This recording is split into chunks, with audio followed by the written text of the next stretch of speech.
এখানে মুকাতিল ইবনে হাইয়ান বলেছেন, আল্লাহ তাআলা যে বলছেন ওয়ালা তাবাররুজনা তাবাররুজাল জাহিলিয়া, তাবাররুজ মানে হচ্ছে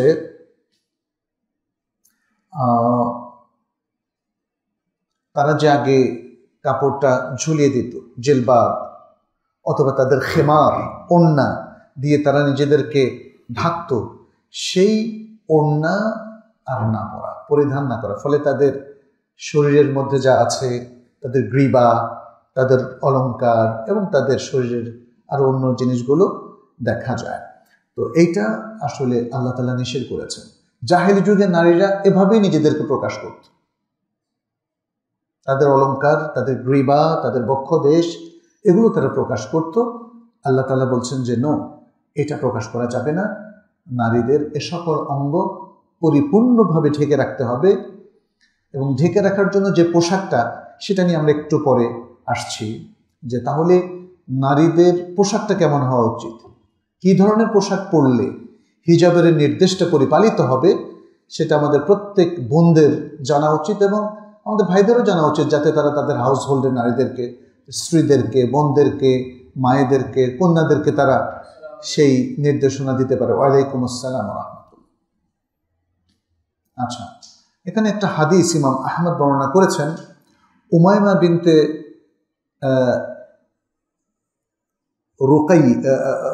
রুকাইয়া থেকে। তিনি নবী সাল্লাল্লাহু আলাইহি সাল্লামের কাছে এসেছিলেন বায়াত গ্রহণের জন্য, ইসলামের উপর বায়াত গ্রহণের জন্য। তখন রাসূল সাল্লাল্লাহু আলাইহি সাল্লাম বললেন, আমি তোমাকে বায়াত দিচ্ছি, উবাইউকা আলা আন তুশরিকু, উবাইউকা আলা আন তুশরিক আল্লা তুশরিকি বিল্লাহি শাইআ, আমি তোমাকে বায়াত দিচ্ছি যে তুমি আল্লাহর সাথে কোনো কিছুর শরীক করবে না, ওয়ালা তাসরুকি, এবং তুমি চুরি করবে না, ওয়ালা তাজনি, এবং তুমি জিনা বা ব্যভিচার করবে না, ওয়ালা তাকতুলি ওয়ালাদাকি, এবং তুমি তোমার সন্তানকে হত্যা করবে না, ওয়ালা তাতি বিবুহতানিন তাফতারিনাহু বাইনা ইয়াদাইক ওয়া রিজলাইক, এবং তুমি কোনো অপবাদও আরোপ করবে না, ওয়ালা তাবাররুজি তাবাররুজাল জাহিলিয়াতুল উলা, আর জাহিলি যুগের সেই প্রথম তাবাররুজের মতো, পর্দাহীনতার মতো তুমি বেপর্দা হবে না। তাহলে এখানে নবী সাল্লাল্লাহু আলাইহি সাল্লাম নারীদের কাছ থেকে এই বায়াতটা নিয়েছিলেন যে তারা যেন পর্দা করে এবং তারা যেন জাহিলি যুগের নারীদের মতো বেপর্দা হয়ে চলাফেরা না করে। আচ্ছা, মেয়েদেরকে রাসূলুল্লাহ সাল্লাল্লাহু আলাইহি সাল্লাম কেন এই যুগের সবচেয়ে বড় ফিতনা হিসেবে উল্লেখ করেছেন? বেপর্দার কারণে। মেয়েরা যখন পর্দা করে তখন তারা আমাদের সম্ভ্রান্ত মা বোনের মতোই তাদেরকে ট্রিট করা হয়, কিন্তু মেয়েরা যখন বেপর্দা হয় তখন প্রত্যেক দুর্বল চিত্তের অধিকারী পুরুষরা তাকে নিয়ে কি মায়ের আসনে বসায়, নাকি বোনের আসনে, নাকি কন্যার আসনে? এই তিনটাতে তারা বসায় না। তাকে নিয়ে দুর্বল চিত্তের মানুষেরা অশ্লীল চিন্তা করে, তাই না? অশ্লীল চিন্তা করে। ফলে নবী সাল্লাল্লাহু আলাইহি সাল্লাম এই নারীদেরকে পুরুষদের জন্য সবচেয়ে বড় ফিতনা বলে অভিহিত করেছেন। এছাড়াও আব্দুল্লাহ ইবনে মাসউদ রাদিয়াল্লাহু তাআলা আনহুর হাদিসে এসেছে, নবী সাল্লাল্লাহু আলাইহি সাল্লাম বলেছেন, আল মারআতু আওরাতুন, নারীরা হলো আওরা, অর্থাৎ তাদেরকে আবৃত হয়েই থাকতে হবে।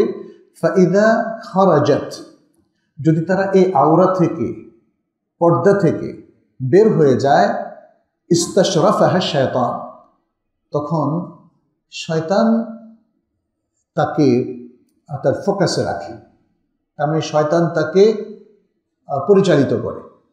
সে শয়তান দ্বারা তখন তাড়িত হয়, পরিচালিত হয়, নিজে প্রতারিত হয়, পুরুষদেরকেও সে ফিতনার মধ্যে ফেলে দেয়। এখন নারীরা যদি বেপর্দা হয়, এর জন্য দায়ী কে? এর জন্য নারী নিজেও দায়ী, তবে প্রধানতম দায়ী হচ্ছে তার অভিভাবক পুরুষ, তার অভিভাবক পুরুষেরা। নারী, এজন্যই দেখেন নারীদের মধ্যে যে নারীরা কোনো পরিবারভুক্ত থাকে এবং তারপরে তারা বেপর্দা চলে, অশ্লীল চলাফেরা করে কিংবা অশ্লীল রিলেশন করে, তাহলে তার যে অভিভাবক তাকে কি বলা হয়? দায়ুস। দায়ুস পুরুষ না মহিলা? পুরুষ। ওই পুরুষ যে পুরুষ তার অধীনস্থ নারীদের অশ্লীলতাকে অ্যাকসেপ্ট করে বা তাদেরকে অশ্লীল কাজে লিপ্ত হতে অনুমতি দেয়। তার অধীনস্থ মহিলাদের মধ্যে আছে তার নিজের স্ত্রী, তার বোন, তার কন্যা বা তার মা। এই যে 4 প্রকার নারী, এদের সবাইকে অথবা যে কাউকে যদি কোনো পুরুষ কোনো অশ্লীল কাজে লিপ্ত হওয়ার পারমিশন দেয় তাহলে সে হলো দায়ুস। অতএব নারীদের পর্দাহীনতা, বিশেষ করে মুসলিম নারীদের পর্দাহীনতার কারণ হলো পুরুষ। অতএব আপনি আপনার হাউস হোল্ডে যদি আপনার নারীদেরকে পর্দা না করান তাহলে শুধু নারীদেরকে ধরা হবে, ব্যাপারটা এমন নয়, বরং প্রত্যেক পুরুষকেও আল্লাহ সুবহানাহু ওয়া তাআলা জিজ্ঞেস করবেন এবং তাকেও শাস্তির আওতায় নিয়ে আসবেন। কারণ সূরা আন-নূরের যে 63 নম্বর আয়াত, সেটা নারী পুরুষ সকলকেই সতর্ক করছে। কি রয়েছে সে আয়াতে? আল্লাহ সুবহানাহু ওয়া তাআলা বলছেন, ফালিয়াহদারিল্লাযীনা ইউখালিফুনা আন আমরিহি আন তুসিবাহুম ফিতনাতুন আও ইউসিবাহুম আযাবুন আলীম। যারা আল্লাহর নির্দেশকে অমান্য করে, আল্লাহর নির্দেশের খেলাপ করে, আল্লাহর নির্দেশের বিরোধিতা করে, তাদের সতর্ক থাকা উচিত যে তাদেরকে ফিতনা পেয়ে বসতে পারে, অথবা তাদেরকে পেয়ে বসতে পারে, অথবা তাদের উপর আরোপিত হতে পারে মর্মন্তুদ শাস্তি।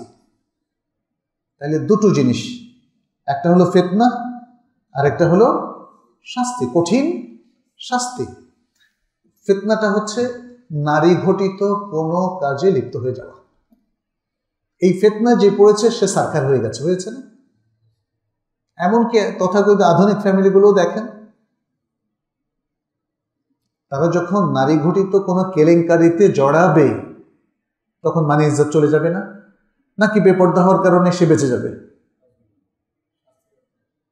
পরকীয়া আরো কত কিছু, হ্যাঁ। তো সেগুলো, সে আলোচনাটাও একটা অশ্লীল আলোচনা, সেগুলোতে আমরা যাচ্ছি না। কিন্তু আল্লাহ সুবহানাহু ওয়া তাআলা যে বললেন ফিতনা, এতে কোনো সন্দেহ নাই। পৃথিবী দেখেন নারী কেলেঙ্কারিতে সেই ইউরোপ আমেরিকার কত এমপি মন্ত্রী তাদের পদ হারিয়েছে না, বলেন তো? আমাদের অনেক লোকেরা আবার তাদের প্রশংসা করে যে নারী কেলেঙ্কারি প্রকাশ পেলে তারা পদত্যাগ করে। আবার মুসলিম সমাজে কেউ পদত্যাগ করে না, সে বলে সে জোর করে থেকে যায়। যাই হোক, মানে এটা কোনো সততা নয় যে নারী কেলেঙ্কারিতে জড়ানোর পরে আপনি পদত্যাগ করলেন। মুসলিম নারী কেলেঙ্কারিতে জড়ানোটা অ্যালাউই করে না।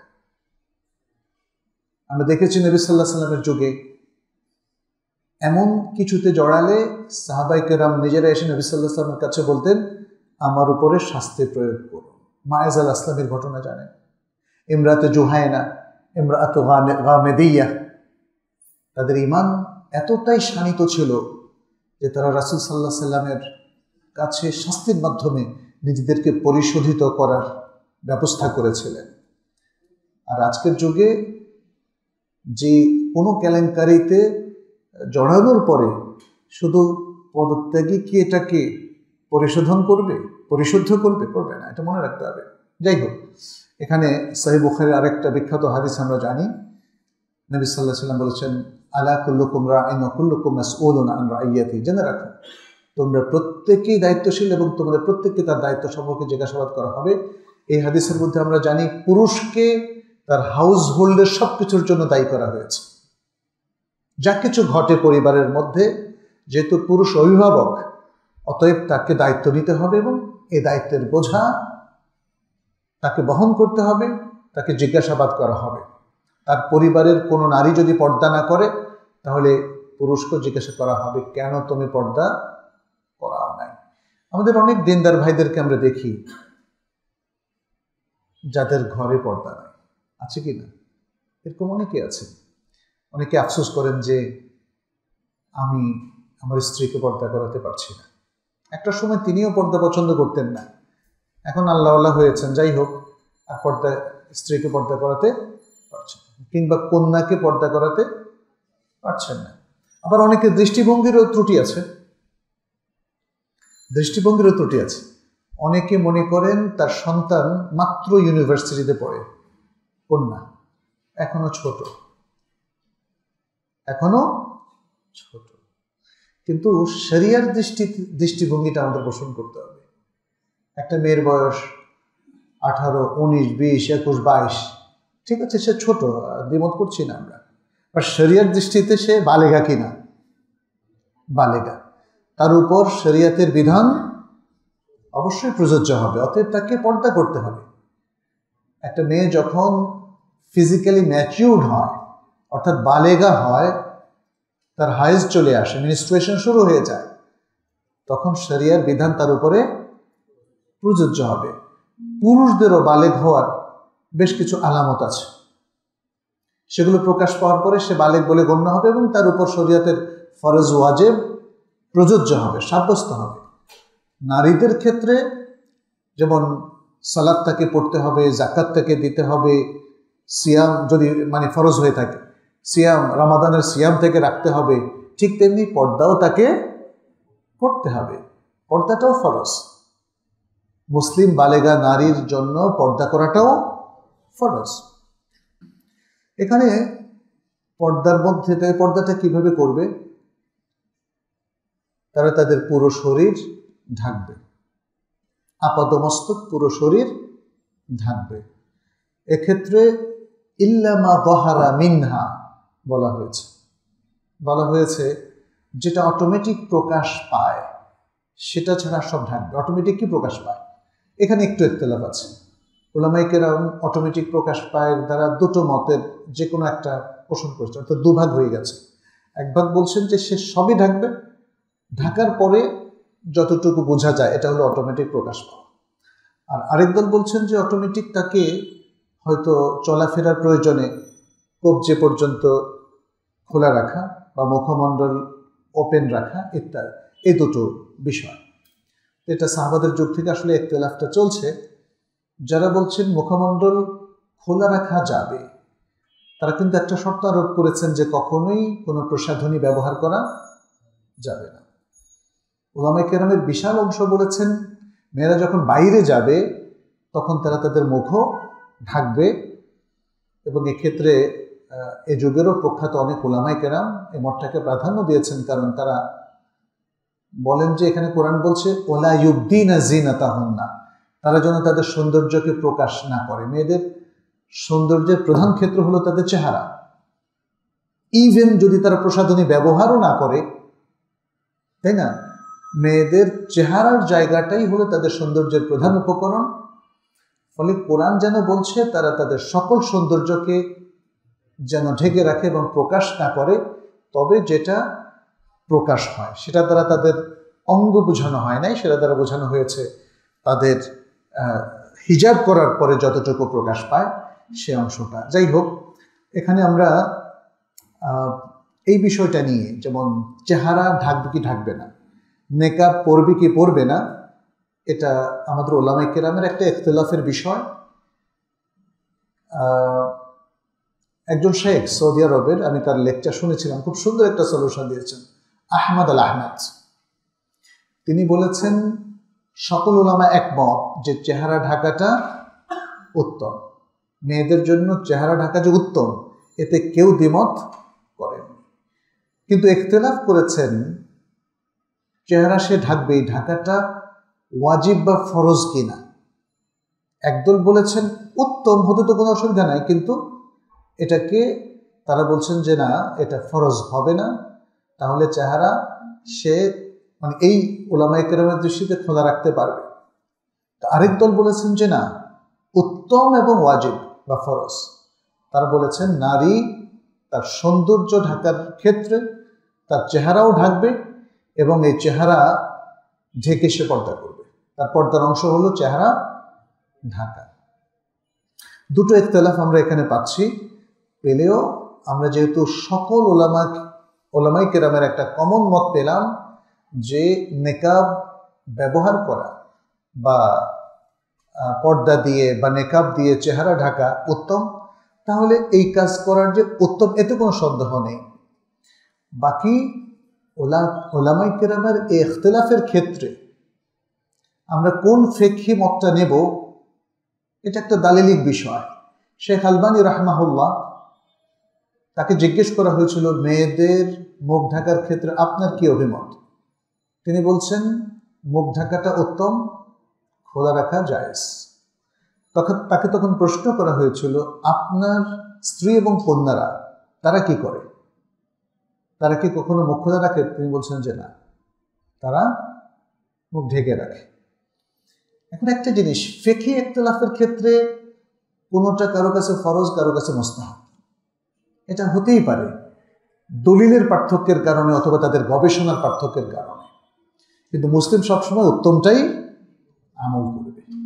আমার মনে হয় এই সলিউশনটা যদি আমরা এভাবে নেই তাহলে এই বিতর্কটা আমাদের এটা লম্বা থাকে না আর। আচ্ছা, এখন প্রশ্ন হচ্ছে আজকের যুগে যে নারীরা পর্দা করেন কিন্তু মুখ খোলা রাখেন, তাদের ব্যাপারে আমাদের বক্তব্য কি?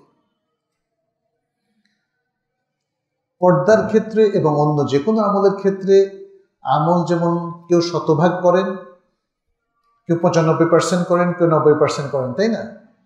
অতএব যারাই অথবা যে কোনো মুসলিমের মধ্যে আমরা দেখব যে তারা ইমানের মধ্যে থাকার চেষ্টা করছেন, ইসলামের বিধান মেনে চলার চেষ্টা করছেন, হয়তো পুরোটা করছেন না, যতটুকু করছেন ততটুকুর জন্য তারা প্রশংসা পেতে পারেন, আল্লাহর কাছে সওয়াবও পাবেন, আর আমাদের তরফ থেকেও তাদের প্রতি ততটা মাহাব্বা থাকবে।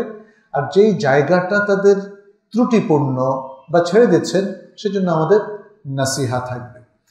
আমরা যেন কোনো মোমেন্ট যখন কোনো ত্রুটি করেন তার প্রতি পুরোপুরি নেগেটিভ না হয়ে যায়, কারণ একজন দায়ী হিসাবে আপনাকে একটা পজিটিভ এবং ইতিবাচক রোল প্লে করতে হবে। একজনের সামান্য ত্রুটির কারণে আপনি যদি তাকে উম্মাহ থেকে বের করে দেন অথবা তাকে গালমন্দ করেন, তাহলে কিন্তু সমাজের মধ্যে অনেক প্রবলেম ক্রিয়েট হবে। নবী সাল্লাল্লাহু আলাইহি সাল্লাম সবসময় পজিটিভ ছিলেন এবং তিনি মানুষের মধ্যে ত্রুটি দেখলে তাকে সুন্দর করে নসিহা করতেন। একজন সাহাবী, তাকে তিনি বললেন, প্রথমে বললেন, ডায়াগনোসিস করলেন যে তার মধ্যে কি ত্রুটিটা আছে। ইন্নাকা মরউন ফিকা জাহিলিয়া, তুমি একজন মানুষ, তোমার মধ্যে কিছু জাহিলিয়াত এখনো রয়ে গেছে। নবী সাল্লাল্লাহু আলাইহি সাল্লাম এভাবেই মানুষকে চিহ্নিত করতেন এবং সেটা বলার পরে বলতেন যে তোমরা সংশোধিত হয়ে যাও, তাই না?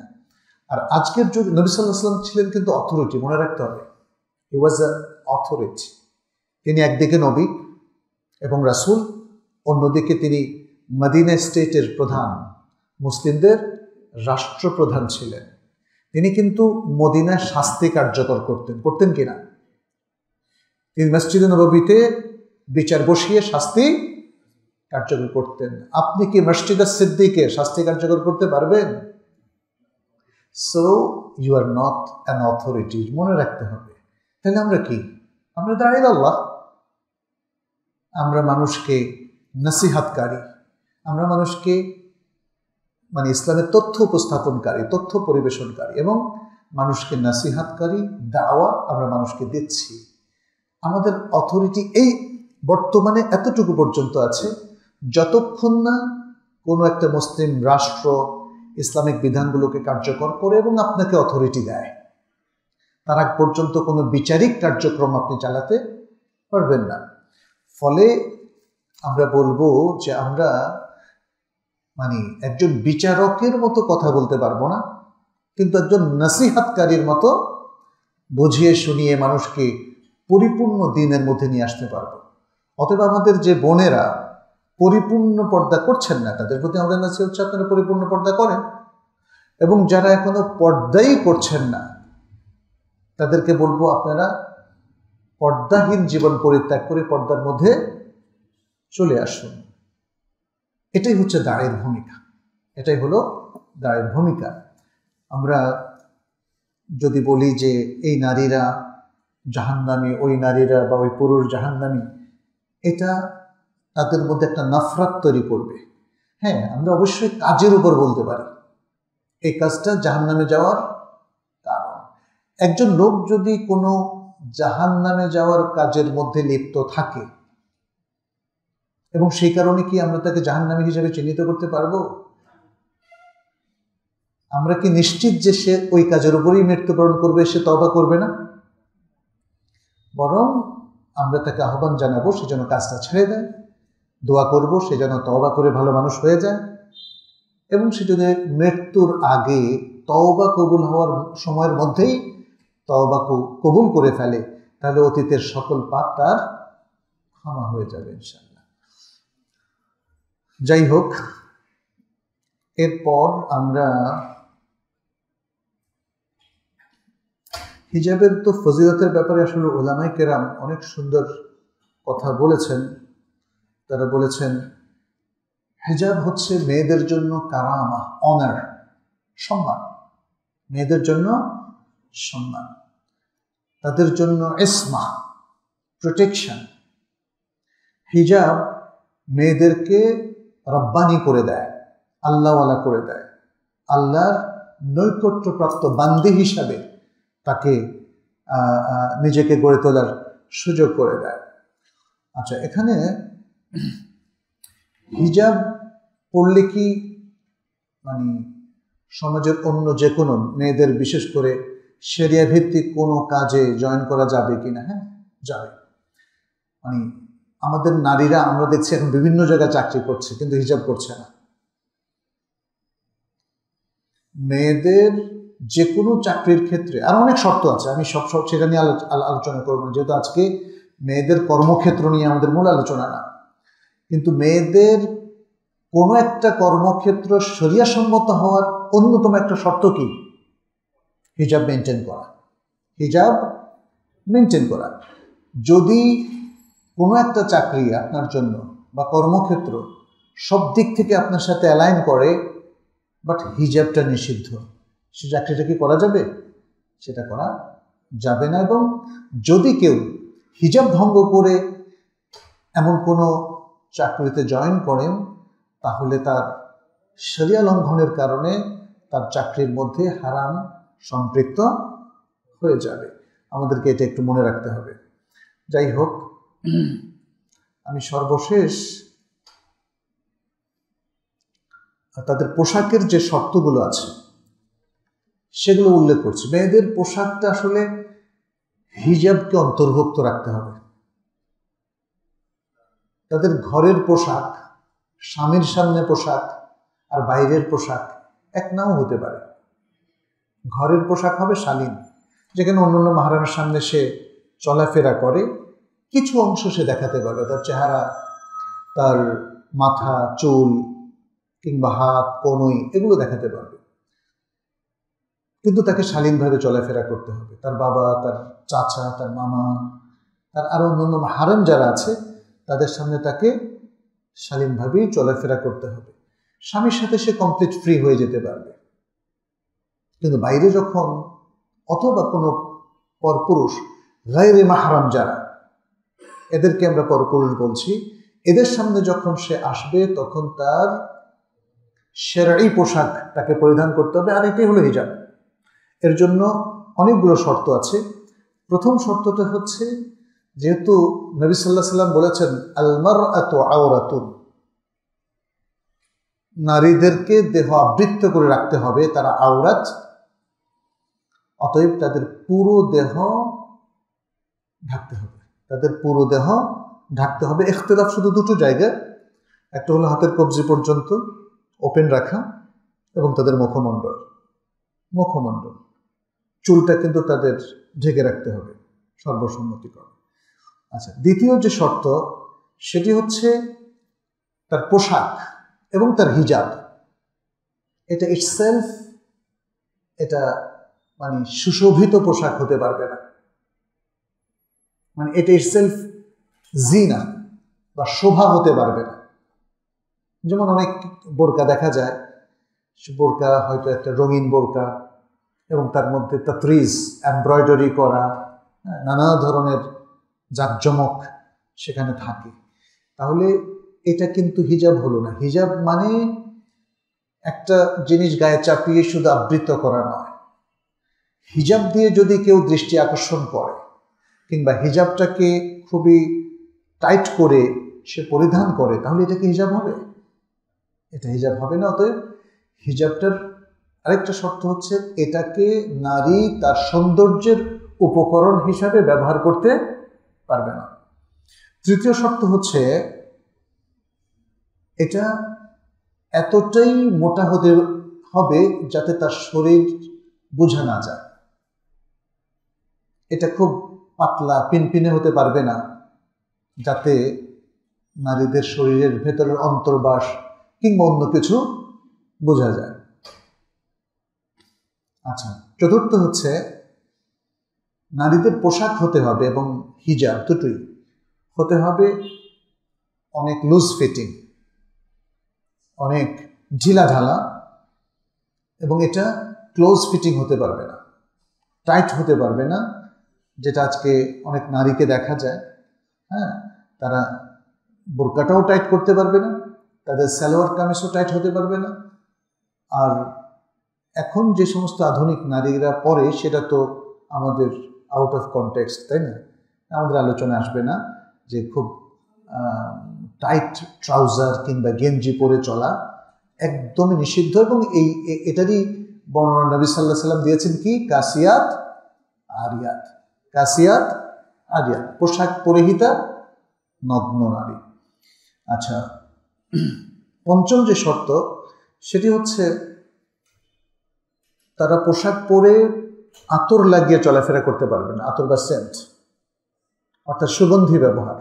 নারীদের সুগন্ধি ব্যবহার শুধু সে তার ঘরের মধ্যেই করতে পারবে, যেখানে হয় তার স্বামী অথবা মাহরাম থাকে। এর বাইরে নারী আর সুগন্ধি ব্যবহার করতে পারবে না, কারণ নারীদের সুগন্ধি অন্য পুরুষকে উদ্বেলিত করে এবং তার পেছনে শয়তান তাকে লাগিয়ে দেয়, ফলে ইসলাম এটাকে নিষিদ্ধ করেছে। 6 নম্বর শর্ত, নারীরা পুরুষদের পোশাক পরতে পারবে না। নারীরা নারীদের পোশাক পরবে, নারীরা পুরুষদের পোশাক পরতে পারবে না। সাধারণত পুরুষরা যে পোশাক পরে, যে ট্রাউজারটা পরে, যে প্যান্টটা পরে অথবা যে শার্টটা পরে, নারীরা সে ধরনের পোশাক পরা নিষিদ্ধ। 7 নম্বর শর্ত হচ্ছে নারীদের পোশাকটা প্রসিদ্ধি আনয়নকারী পোশাক হতে পারবে না। প্রসিদ্ধি আনয়নকারী পোশাকটা কিরকম? যেমন যেটা সাধারণত দেখা যায় কোনো সেলিব্রিটি অমুসলিমরা পরে থাকে, অথবা অন্য ধর্মের কোনো বিশেষ পোশাক, অথবা অন্য কৃষ্টি কালচারের বিশেষ কোনো পোশাক, যেমন পূজার পোশাক, অথবা হিন্দু নারীদের পোশাক, খ্রিস্টান নারীদের পোশাক, অথবা ইহুদি নারীদের পোশাক, অথবা এমন পোশাক যেমন সে হয়তো নাটকে সিনেমায় দেখেছে একটা খুব প্রসিদ্ধ পোশাক, পাখি পোশাক, কি যেন এরকম, তাই না? এরকম বিভিন্ন পোশাক। এটা ঈদের সময় দেখা যায় যে আমাদের মেয়েরা এই সমস্ত পোশাক, ওই যে ইন্ডিয়ান সিরিয়াল দেখে দেখে তারা মানে একটা নাম প্রসিদ্ধ হয়ে গেছে, ওই পোশাকটা চাই। এগুলো লেবাসুস শোহরা।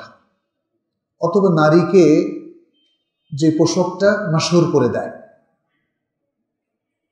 এই পোশাকটা হয়তো সেই প্রথম নিজেই তৈরি করে পড়ল, কিন্তু এই পোশাকের কারণে সে সবার দৃষ্টি আকর্ষণ করল এবং সে মাশহুর হয়ে গেল। এই ধরনের পোশাক হতে পারবে না।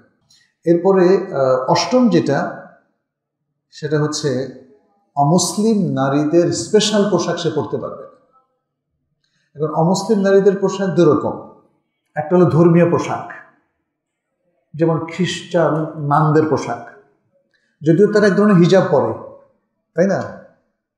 তারাও এক ধরনের বোরকার মতো পরে, কিন্তু খ্রিস্টান নানরা। আমাদের পোশাক, আমাদের নারীদের পোশাক তাদের মতো হতে পারবে না। এরকম অন্য যে কোনো ধর্মের ধর্মীয় পোশাকের মতো না। এটা হলো প্রথম প্রকার। দ্বিতীয় প্রকার হচ্ছে অমুসলিম মেয়েদের নানা ধরনের ডিজাইন আছে, ফ্যাশন শোতে আসে না, অমুসলিমদের চুলের কাটিং আছে, পোশাকের কাটিং আছে, হ্যাঁ, তারা যে স্পেশাল পোশাকগুলো তৈরি করে সেটাও হতে পারবে না। তাহলে মুসলিম নারীরা তাহলে যে পোশাকগুলো অ্যাভয়েড করবে, পুরুষের পোশাক,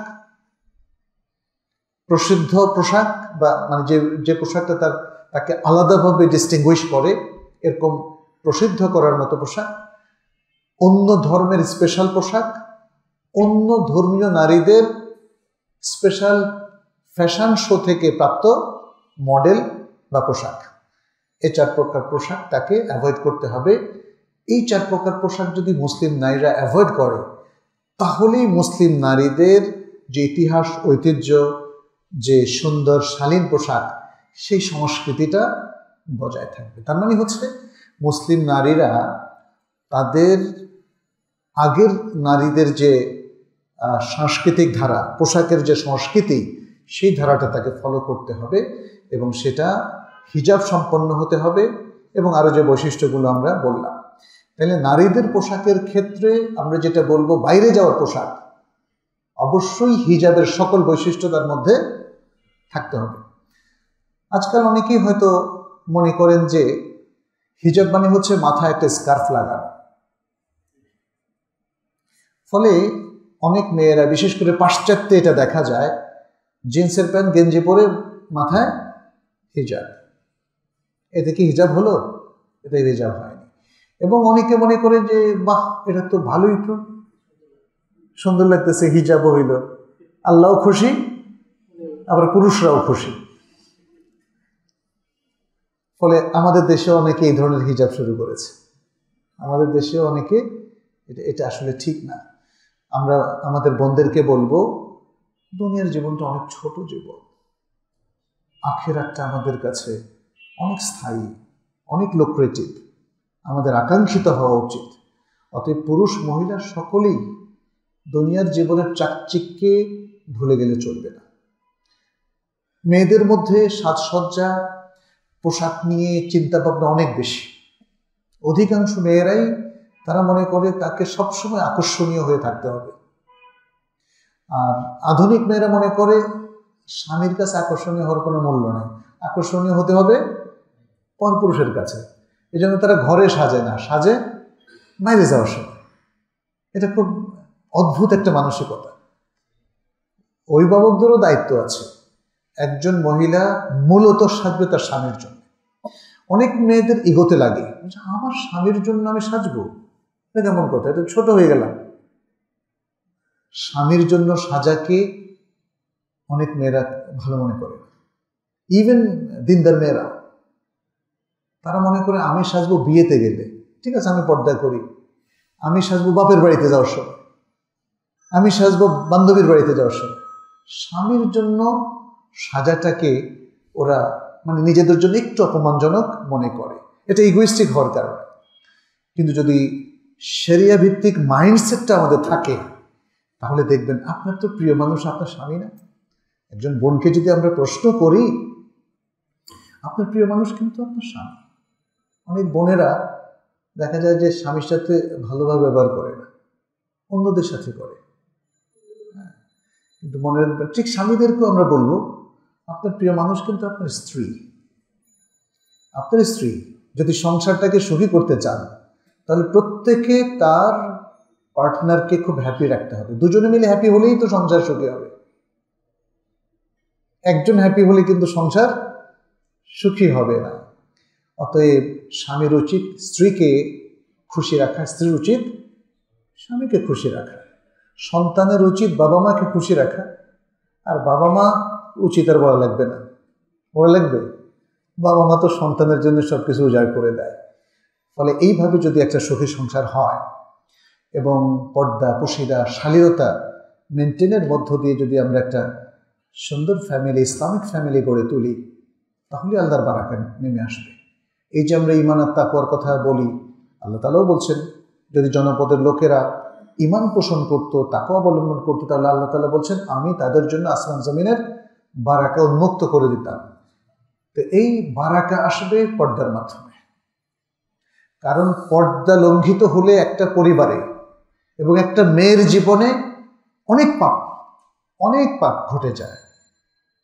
পর্দাহীনতার কারণে পরকীয়ার সুযোগ অবারিত হয় এবং আরও অনেক অশ্লীলতার প্রবাহ তৈরি হয়। ফলে আজকের মুসলিম নারীদের আধুনিকতার নামে আসলে পর্দার বাইরে যাওয়াটা উচিত না। আমি অনেক নারীদেরকে দেখেছি, তারা খুবই কম্প্রোমাইজ করতে পছন্দ। তারা মনে করে নামে মাত্র হিজাব করার মধ্য দিয়েই আসলে তাদের হিজাবটা মেনটেন হয়, কিন্তু না। এখানে আমরা দেখতে পাচ্ছি প্রত্যেকটা শর্ত খুবই স্ট্রিক্টলি আমাদেরকে কিন্তু বলে দিচ্ছে পর্দাটা কেমন হওয়া উচিত, এবং নারীদের পোশাকটা পারিবারিক বলয়ের বাইরে কেমন হওয়া উচিত সেটা আমাদেরকে মেনটেন করতে হবে। তা না হলে আসলে এই সমাজের মধ্যে, সেটা মুসলিম হওয়া সত্ত্বেও, সেখানে নানা রকম অপরাধ, নানা রকম অশ্লীলতা, ব্যভিচার, এরকম আরও অনেক কিছু জন্ম নিচ্ছে না? জন্ম নিচ্ছে। আজকে আমাদের এই বাংলাদেশের মুসলিম সোসাইটিতে আপনি দেখেন এমন কিছু ঘটছে যেটা আসলে আমাদের কাছে কাঙ্ক্ষিত তো নয়, বরং সেটাকে আমরা এক কথায় অশ্লীল বলতে পারি, অশালীন বলতে পারি। এবং আমাদের পরিবারগুলো পর্যন্ত ধ্বংস হয়ে হচ্ছে না? একটা পরিবারে কোনো মেয়ে অথবা একাধিক মেয়েরা যদি কোনো অশ্লীল কাজে লিপ্ত হয়, তাহলে ওই পরিবারে আর কোনো দিন শান্তি প্রতিষ্ঠিত হবে না। শান্তি না থাকলে কি বারাকা আসবে? বারাকা আসবে না। অতএব দিনদারি বলতে শুধু সালাতকে বোঝায় না। দিনদারি এই শালীনতাকে বোঝায়, পর্দাকে বোঝায়, পুরুষ নারীর সংযত জীবনযাপনকে বোঝায়, দৃষ্টি সংযত রাখাকে বোঝায়। অনেকে দিনদারি মানে সকালবেলা একটু তেলাওয়াত আর 5 ওয়াক্ত সালাতকে বোঝায়। বিশেষ করে যারা ইউরোপ আমেরিকাতে থাকেন, তাদের কাছে দিনদারির সঙ্গে একদম আলাদা, একদম আলাদা। অধিকাংশ মুসলিম দেখবেন যে তারা নামে মাত্র দিনের সাথে একটু রিলেশন রাখাটাকে দিনদারি মনে করে, অথচ ইসলাম আমাদেরকে বলছে উদখুলু ফিস সিলমে কাফা, পরিপূর্ণভাবে ইসলামের মধ্যে তোমরা দাখিল হয়ে যাও। অতএব আমি আপনাদের সবাইকে আহ্বান করব যে আসুন পর্দার গুরুত্বটা আমরা বুঝে নেই, এবং শুধুমাত্র নারীদের উপর পর্দাকে আমরা আরোপ না করি, পুরুষরাও আমরা পর্দার দায়িত্বটা নিজেদের কাঁধে নিয়ে নেই। প্রথমত নিজেদের দৃষ্টিকে সংযত করি, যেটি সূরা নূরের 30 নম্বর আয়াতে প্রথম নির্দেশ হিসেবে পুরুষদেরকে দেওয়া হয়েছে। এবং তারপর আমাদের হাউস হোল্ডে, আমাদের মা, বোন, স্ত্রী, কন্যা, তাদের পর্দা পোশিদাটাকে আমরা এস্টাবলিশ করি, এবং এই পর্দাটার জন্য আমাদের বিয়ের অনুষ্ঠানেও থাকে। আমি অনেক দিনদার ফ্যামিলিতে দেখেছি যাদের বিয়ের অনুষ্ঠানে আমি গিয়েছি, এখন অবশ্য যাওয়াটা বন্ধ করেছি, মানে যেখানে আসলে পর্দা পোশিদা হয় না এরকম অনুষ্ঠানে আমরা এখন আর চাই না। আমি দেখেছি অনেক দিনদার ফ্যামিলির মেয়েকে পুরুষদের সামনে রাখা হচ্ছে সাজিয়ে গুছিয়ে। তাহলে পর্দার লঙ্ঘনটা তো শুধুমাত্র একটা বোরকা চাপানো না, মানে বোরকা চাপালি পর্দা হয়ে যাচ্ছে তা না। পর্দার লঙ্ঘনটা আরো অনেক জায়গায় হয়, বহু জায়গায় হয়। পর্দার লঙ্ঘনটা ইভেন পরিবারের ভিতরেও হয়। দেবরদের সাথে দেখা যাচ্ছে যে দেখা দিচ্ছে, তাই না? তারপরে কাজিনদের সাথে দেখা দিচ্ছে। অনেকে মনে করে কাজিনরা মাহরামের মতোই। দেবরকে তো নবী সাল্লাল্লাহু আলাইহি ওয়াসাল্লাম কি বললেন? আলহামু আল মউত, মৃত্যু বললেন। আসলে হাউস হোল্ডের মধ্যেও কিন্তু প্রচুর অনাকাঙ্ক্ষিত ঘটনা ঘটে যায়। আর আপনারা হয়তো জানেন আরেকটা ভয়ঙ্কর জিনিসও আছে, এটা ইউরোপ আমেরিকাতে এখনো মুসলিম সমাজকে আক্রান্ত করেনি, তবে সাবধান থাকতে হবে। মাহারামদের থেকে অনৈতিক প্রস্তাব এবং আচরণ, বুঝতে পেরেছেন তো? আমি এর থেকে ভেঙে আর বলছি না। মাহারাম থেকে অনৈতিক প্রস্তাব এবং অনৈতিক আচরণ, এটা আমি দেখেছি বেশ কয়েক বছর আগে বাংলাদেশে বিভিন্ন জায়গায় কিছু ক্যাপশন রাস্তার ধারে লিখে রেখেছিল, আপনার সন্তানকে, আপনার কাছের মানুষ যেন অনৈতিক আদর না করে। সুতরাং মাহরাম হলেই তার কাছে সবাই নিরাপদ হয়ে যাবে, ব্যাপারটাও এমন নয়, এমন নয়। এটা মনে রাখতে হবে। এই জন্যই বারবার আমি বলেছি, হাউসহোল্ডে মাহরামদের সামনেও কিন্তু তাকে শালীনভাবেই চলাফেরা করতে হবে। আমার কাছে একবার প্রস্তাব নিয়ে এসেছেন। আমি তখন একটা টিভিতে শুক্রবার লাইভ প্রোগ্রাম করতাম, প্রশ্ন উত্তর দিতাম। তো তিনি বসে আছেন, আমরা প্রোগ্রাম থেকে বের হওয়ার পরে আমাকে বললেন, একটা জরুরি প্রশ্ন আপনার কাছে। বললাম কি? বলল যে আমাদের পারিবারিক বলই একটা ঘটনা ঘটেছে, শরিয়া সেটা অ্যালাউ করে কিনা আমি একটু জানতে চাই। কি ঘটেছে? বলল যে পরিবারের মধ্যে মামা এবং ভাগ্নের মধ্যে বিবাহটা জায়েজ কিনা এটা আমরা একটু জানতে চাই, এবং শরিয়া কোনো মতে কনসিডার করে কিনা। আমি বললাম, শরিয়া তো আমার হাতে না, এটা তো আল্লাহর হাতে। আল্লাহ ঠিক করে দিয়েছে যে মামা এবং ভাগ্নের মধ্যে চিরতরে বিবাহ হারাম, কোনো সুযোগ নাই। আমি বললাম, আপনি কেন এই প্রস্তাবটা নিয়ে আসছেন? বললেন যে আসলে তারা তো একজন আরেকজনকে ছাড়া নাকি থাকতে পারবে না। ইন্না লিল্লাহি ওয়া ইন্না ইলাইহি রাজিউন। মাহরামদের মধ্যে এই ধরনের সম্পর্ক এখন চলছে অনেক সময়। অতএব আমাদের সতর্কতা কিন্তু অনেক বাড়িয়ে দিতে হবে।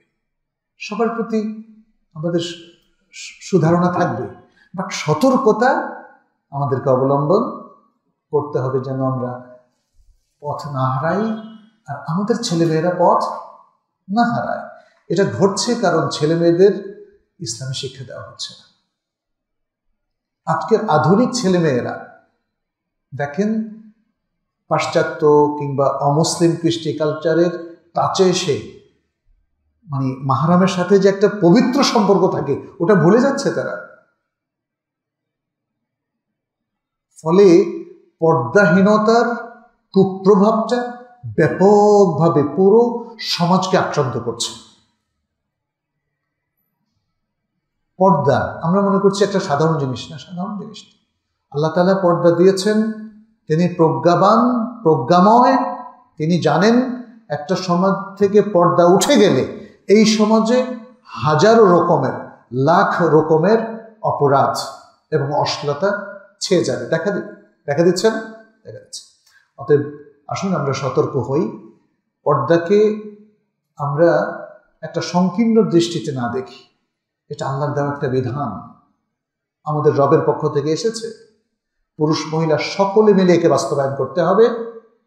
শুধু মেয়েদেরকে পর্দার জন্য তাদেরকে তাদের উপর আরোপ না করে আমরা সকলে মিলে এটাকে যদি বাস্তবায়ন করি, আমার কাছে মনে হয় তাহলে একটা সুন্দর লাইফ আমরা লিড করতে পারবো, একটা সুন্দর সমাজ আমরা গড়ে তুলতে পারবো, এবং অশ্লীলতা মুক্ত একটা সুন্দর সোসাইটি আমরা গড়ে তুলতে পারবো। আল্লাহ আমাদের সবাইকে তৌফিক দান করুন। এতটুকু বলে আমরা আমাদের আলোচনা আজকের মতো এখানে শেষ করছি।